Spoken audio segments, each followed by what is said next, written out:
President. Welcome to Hi, the how show. are Good. So tell us what your role is here at iMVR.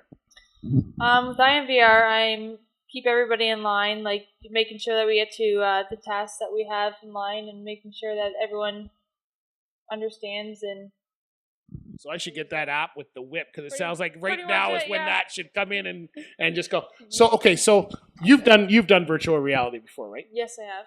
Okay, so tell us about your first experience when you did virtual reality. What did you do? How did it make you feel? Virtual reality is pretty, it's a real life. You put the headset on and then it's like you're in a totally different world, like in your real life. It's not even close to a game. It's more of like It's like a real life another world. experience. Yeah, you're in a totally different world. So what was the first? Forget the iMVR for a minute. What was the very first virtual reality experience you had?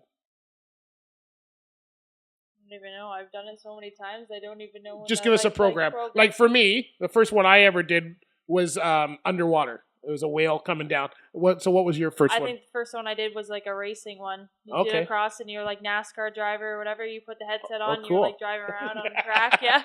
So when you did that, you actually felt like you were NASCAR I driving, felt like right? I was NASCAR. Yeah, I was driving around. You felt like you were doing these turns and stuff, and you felt the speed when you were doing it. So now you've got your own virtual reality company. I know it didn't come out of that specifically. Yeah. Tell us how it started, because I know a little bit, but it's a family business. So how did you get involved with that? How did you? You're making dinner one night, and they said, "Hey, you're going to be the vice president," and you said, "No, I don't know," or what?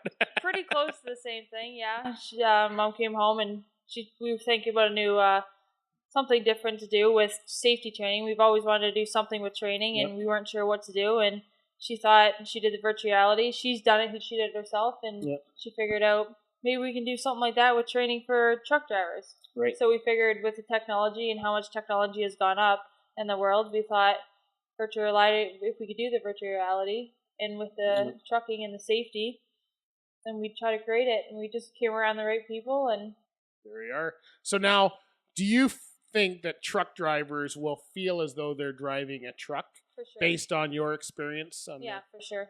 Yeah. So it'll be a little different. Like you're going to get the younger guys that are going to understand. It's going to feel more reality for them. For us, and the older guys are going to feel different because you have the headset on. They know that they're not actually in the truck. Yeah. They don't understand the whole technology part yet.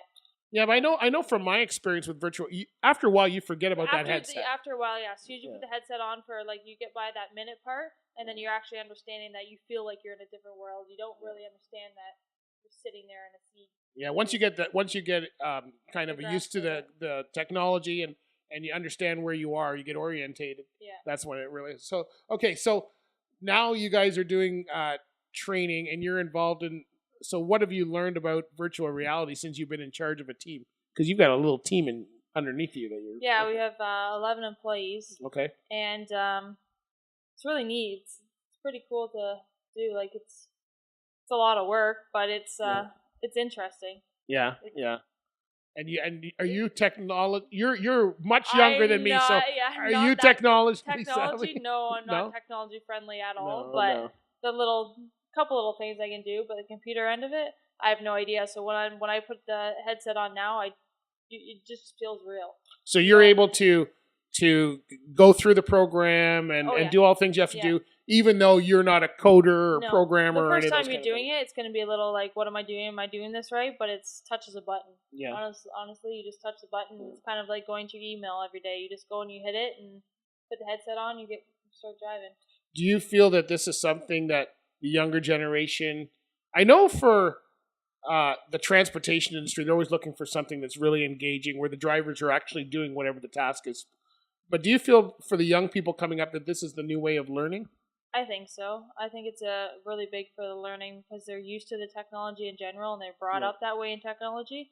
So for them, for driving like that, it's a good startup because you're not actually on the road doing it. Right. So it's a different way of saying, hey, teach me on how to do this. How do you actually back up to this dock? Yep. How do you actually pull into these yards that are a little difficult to go across? Right. I think what's cool is that the person who's actually doing the task feels as they're in that world, but it's also projected to a screen or a monitor or whatever they have. Yeah.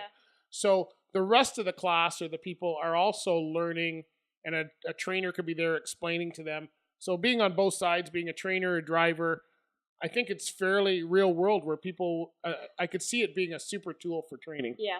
Yeah, because everyone else, if you don't have the mask on yourself, like the headset, you can sit there and see pretty much what they are seeing. Yep. And you can direct them and help them out, like I was saying, back them into their dock or. Yep.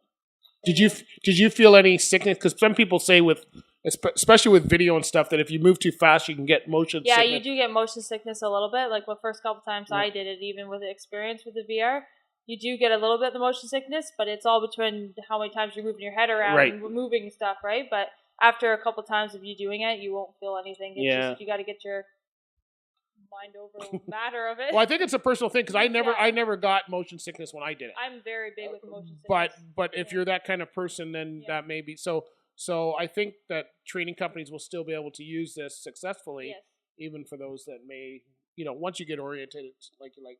So where can we learn more about iMVR? Go to our website at imvr.ca. That was your test as vice president to make sure you had that. Thanks very much, Randi.